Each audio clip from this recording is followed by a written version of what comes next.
Hey everyone, Leo with the Dreaming Tree, and today we're putting together our Sports Dad card. Now this would be great for Father's Day, but I do want to mention that, well, first off, I would say that this is a very kid-friendly card as well. So if one of the kids want to make a card for Dad, this would be a great one to start with, since there's just mostly paper piecing and not really too much dimensional stuff going on, except for the use of a few foam squares, which they should be completely capable of doing. Now, another thing too is this section here where it says Dad, this is just the prototype. That could easily be altered to include someone's name, or if you're gonna make this for a child, it would be perfect for that as well. Okay, so either way, to get started here, just want to show you, this is our card base. I've already pre-folded it.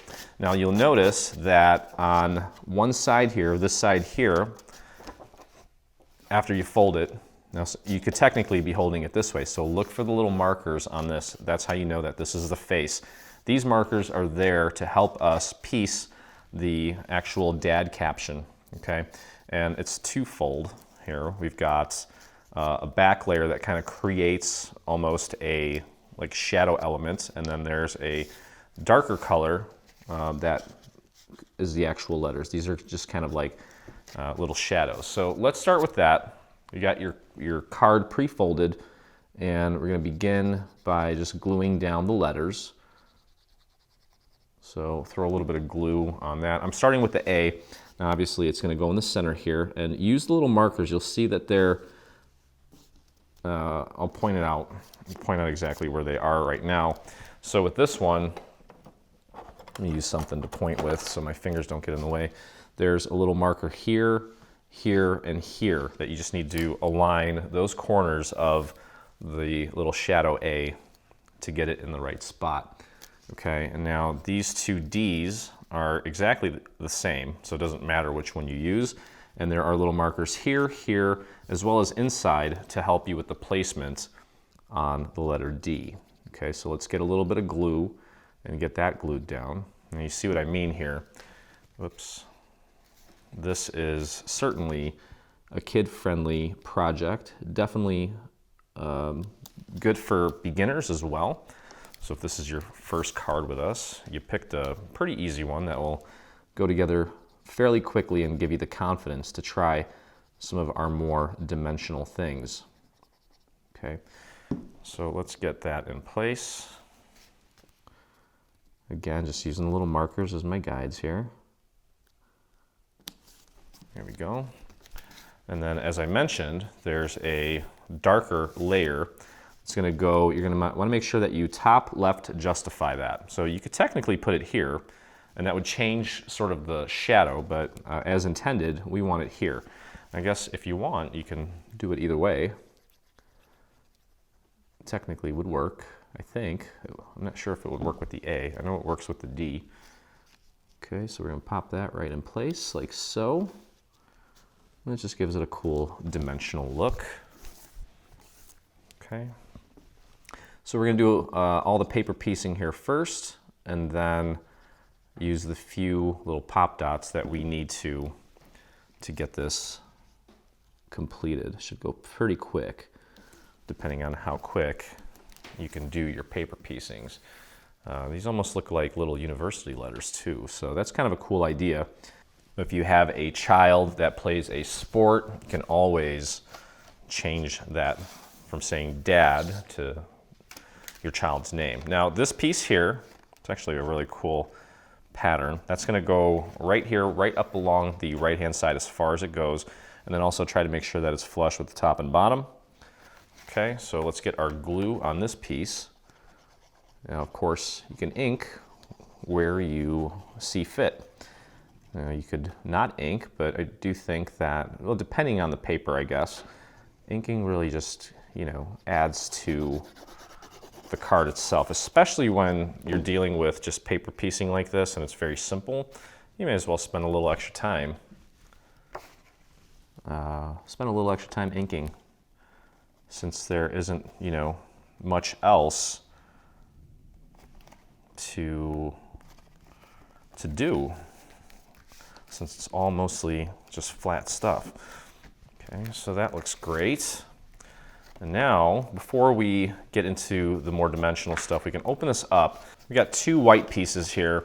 One's gonna go on this side and the other's gonna go on the other side. Now that's just to give you a place to write your sentiment, do a stamp, whatever it is, and just to kind of keep the card kind of evenly weighted.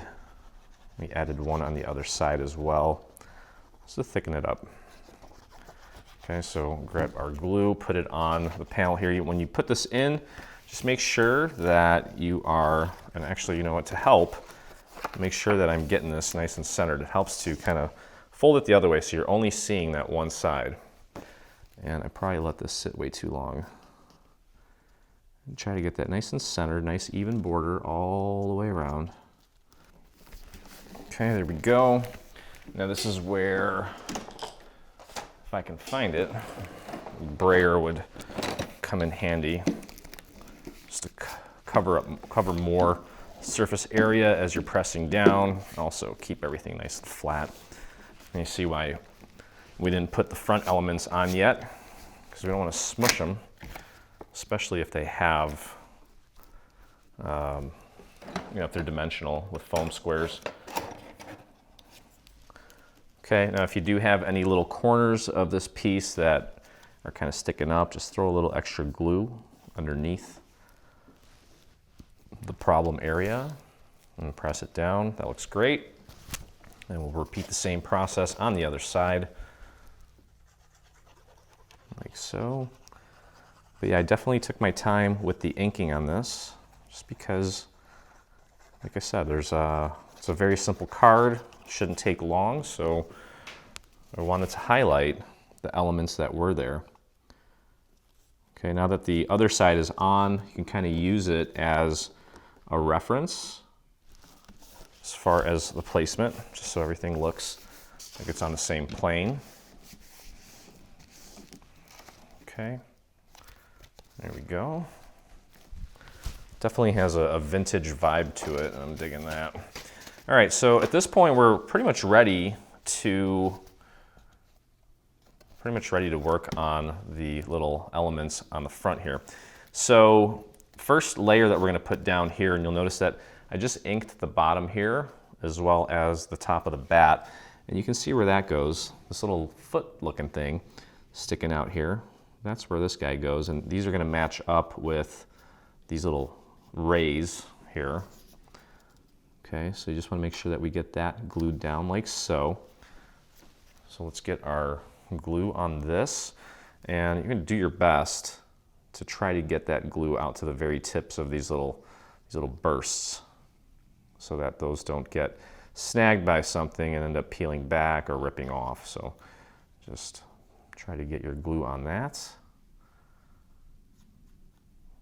like that. Whoops.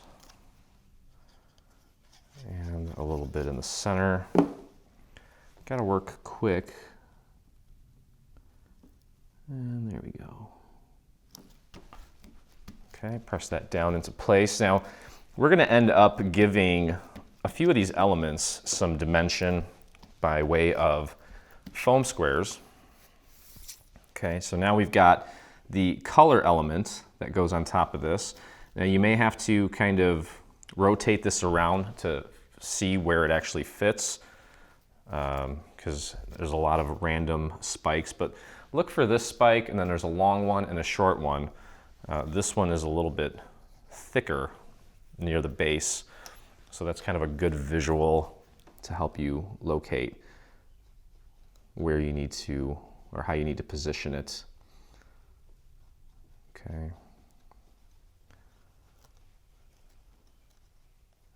So I totally think that this is a project that you can do with your kids, you know, especially maybe even younger ones who don't have the best dexterity,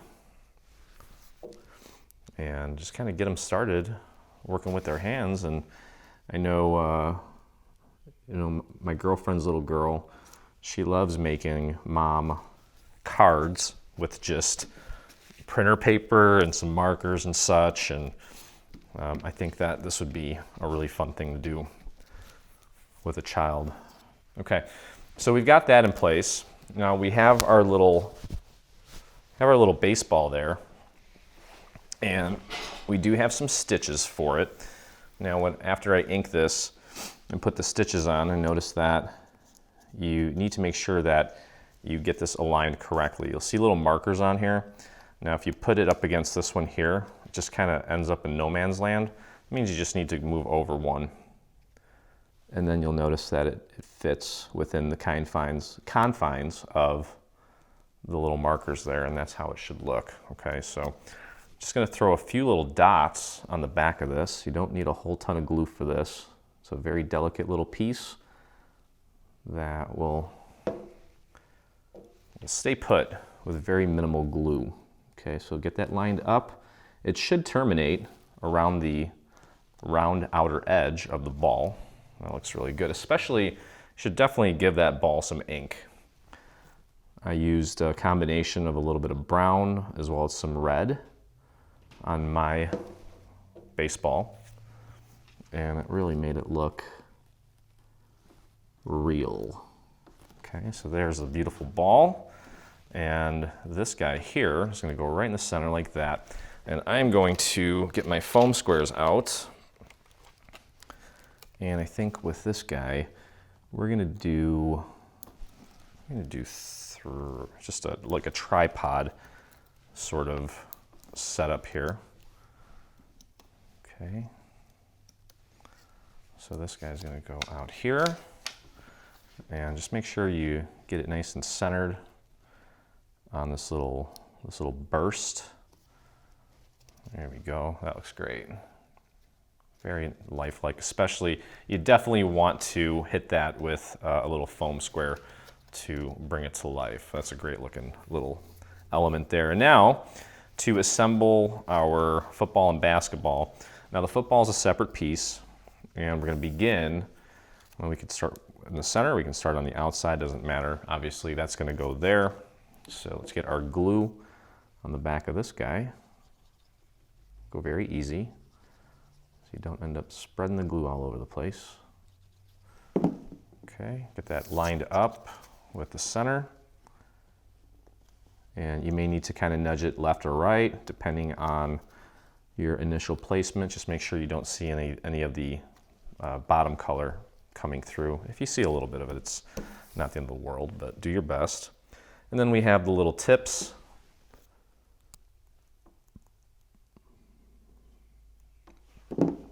Okay. And that's going to go right there. Just match that up to the point, like so. We'll get the other one. There's our little football.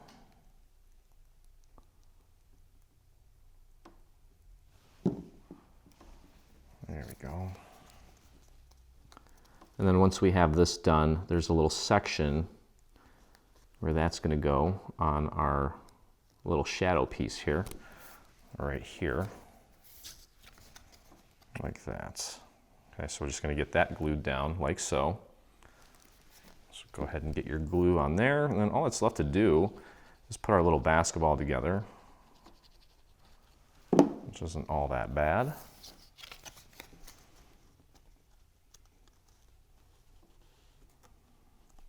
Here we go.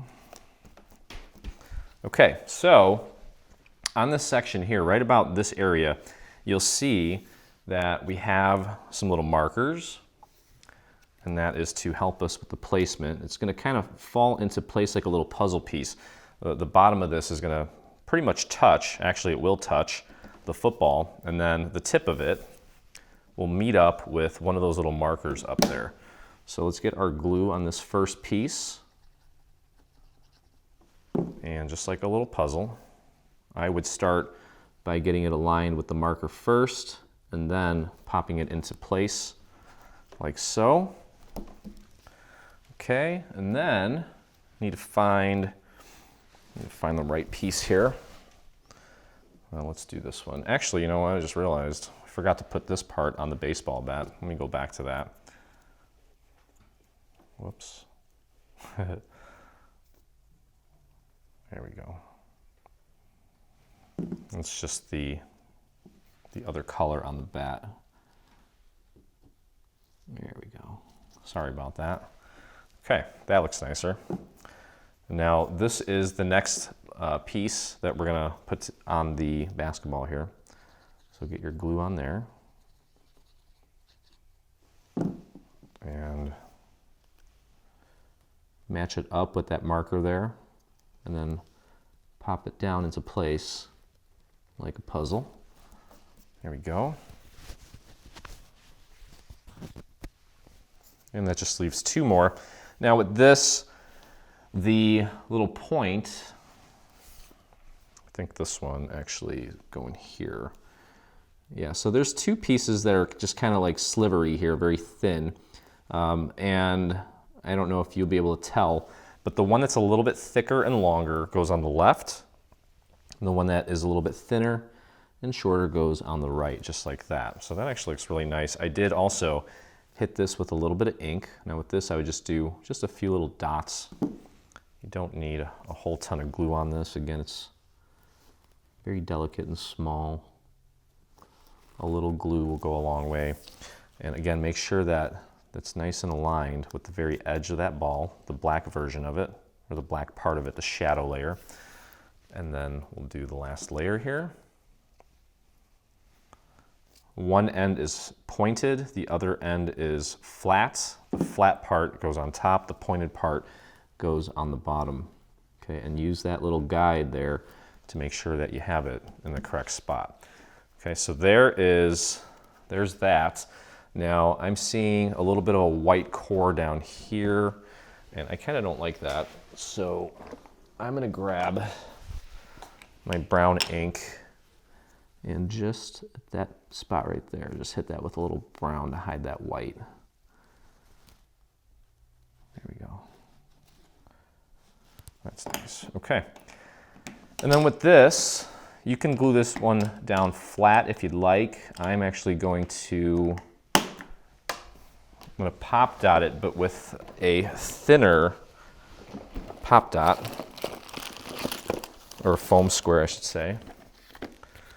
These you can see are about half as wide, I should say, as the baseball one, because I want there to be a little bit of variation in how much they come out. Okay. And that's good. So we'll pop that into place.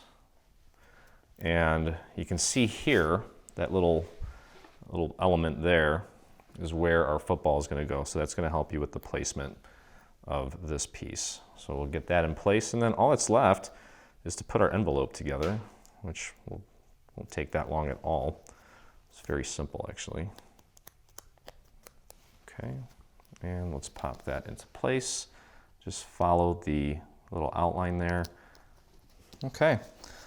So there you go, and you can see that there's a slight variation in height on the ball, and that's it for the card. Very simple, shouldn't take you more than about 15 minutes. And of course, like with every project from Dreaming Tree, we've got a coordinating envelope to go with it. Now I've already folded all of the flaps, okay, and that's how they work. I'm gonna throw a little bit of glue right along the inner part of the flap here, just nice and thin. Don't overdo it. And then you can close it up. And press that down. Make sure it holds. Okay, and then we have our little flap here, and that's going to look like this. We're going to have a little bit of this going past this section. So what we're going to want to do, just to make sure we get all of our glue in the right spot, is actually apply the glue to the flap and not to the other piece. Going pretty thin here. Don't go beyond the fold down here, no need. Keep all the glue focused up in this area. And then what you can do is just take it, just kind of slide it up against the fold there. Make sure it's centered. And then just bring that down. And that should just snap into place. Okay, keep holding that down. We do have a little star that we're going to pop into place right here. Now, because it's an envelope, because you're gonna mail it, I would do that flat. Don't need to pop dot that. Throw some glue on the back of the star. Just doing little dots. Okay. And just pop that right in the center. There we go. Okay. Voila. And as you can see, the card fits in the envelope beautifully. I don't think I got enough glue on there. That or my glue is just kind of dried out a little bit.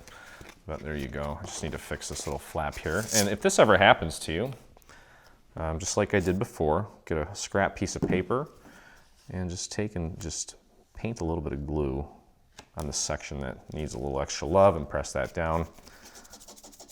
And you're good to go. There's nothing you can't really fix. Okay, so that's it. That's it for this one. Like I said, 15, 20 minutes, probably, depending on where you live. A lot faster than going to the store, getting in the car, just to buy a card, which just seems kind of silly. You got all this equipment, you might as well do it yourself. But I think it came out great, and I think it's going to be useful for many occasions, not just Father's Day. A lot of you have either kids or grandkids that play sports, and this will definitely work for those occasions as well. So anyway, hope you guys enjoyed the video. If you did, head over to our YouTube channel and hit that subscribe button. Hit that little bell so that you get notifications anytime we release a new product. And if you make this or anything from our new bundle, I would love to see it, and so would the rest of our community. So head over to your Facebook and do a search for Dreaming Tree Group, or you can type in the little URL here that you see at the bottom. So get ready for Dad's Day, get that card ready, and as always, I look forward to crafting with you again.